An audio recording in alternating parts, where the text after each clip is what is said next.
And it's time now for Alan Hahn's Knicks Fix. He's in the Squarespace studio. I'm Al Trautwig on the Chase Bridge.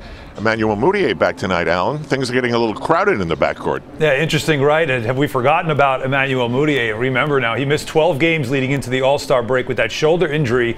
But in the previous 32 games before that injury, he was the starting point guard of the Knicks, and in fact had been playing very well, averaging 16 points a game and over 4 assists per game as well. But then, of course, while he was out, the Knicks did make that trade with Kristaps Porzingis, and in return, they got a young point guard as well in Dennis Smith Jr., and he was immediately inserted as the starter. And in 7 games so far with the Knicks, he's averaging 17 points and 6 assists per game.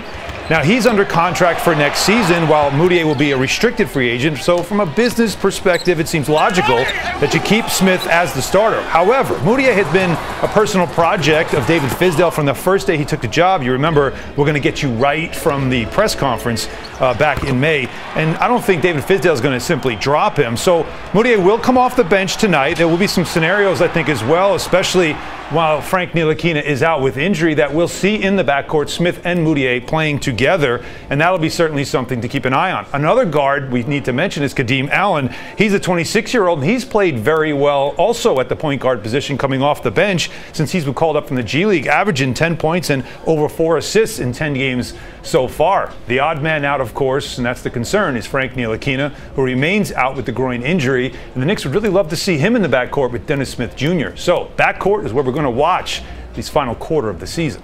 Okay, Zion Williamson, owner of the most famous sneaker in the world.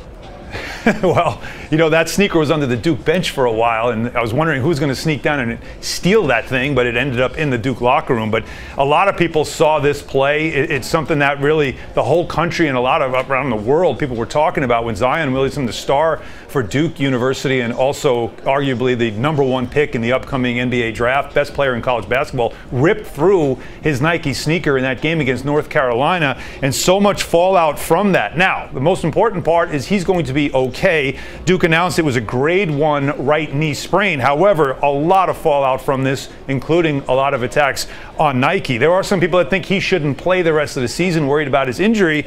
But the bigger part is the sneaker thing, and something that you rarely see, a shoe like that would just explode. In fact, Kevin Knox even said, "I've never seen a shoe explode like that." You know, caught a lot of people by surprise. Now, the style of shoe, it's a Nike, it's called a PG 2.5, and according to ESPN, 40 players in the NBA wear that sneaker. Duke and Kentucky also have partnerships with Nike with that sneaker. So there's been issues before. We've seen this happen. Actually, a couple of years ago was Aaron Gordon. He saw his sneaker ripped through. And you also saw, even a couple of years before that, Manu Ginobili stepped through his sneaker and the sole ripped out. So this has happened. But obviously on a very precious player like Zion Williamson, very important to college basketball, but also important to the NBA. Embarrassed? Well, that would be Nike. And they had to put out a statement, and they certainly did. And it said, "We are obviously concerned and want to wish Zion a speedy recovery. The quality and performance of our products are of utmost importance.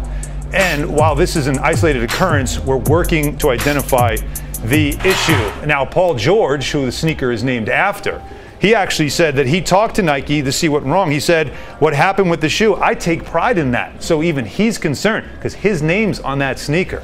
Al, this is a story that isn't going away anytime soon. It's always about the money. Meanwhile, it seems as though the NBA is about to be done with the one and done. Yes, this just also came out, and no relation. I know the timing might have been perfect, but in no relation at all to what happened with Zion Williamson. A report in USA Today, and something we kind of knew was coming, there was hints of this from Adam Silver back in July, is that the NBA has sent a proposal to the Players Union about dropping the draft eligible age from 19, which it has been since 2005, to 18 once again, which would pretty much end the one and done era in college basketball. Now, there's some issues that the union has to agree to before this thing becomes official. It wouldn't happen right away, but this is something that we have been wondering if it would happen sometime soon after seeing the players coming in, some players not ready, and then, of course, what's going on with college basketball and the one and done. Some people really believe this is a long time coming, including David Fizdale. He talked about it yesterday at practice. Take a listen. I always say that it's tough to make a guy not work. It's America, so I think that's the toughest part for the league and for all of these leagues is, you know, you got an 18-year-old that's capable. You know, it's kind of hard to tell him that he can't go out and earn a living. So, you know, but they'll figure this stuff out at some point, and we'll get to I think the biggest thing is the safety net for kids that don't make it. I think how we figure that out and how we make sure that the kids that go into the draft sooner than they should, how do we make sure that those kids have a second chance at making it?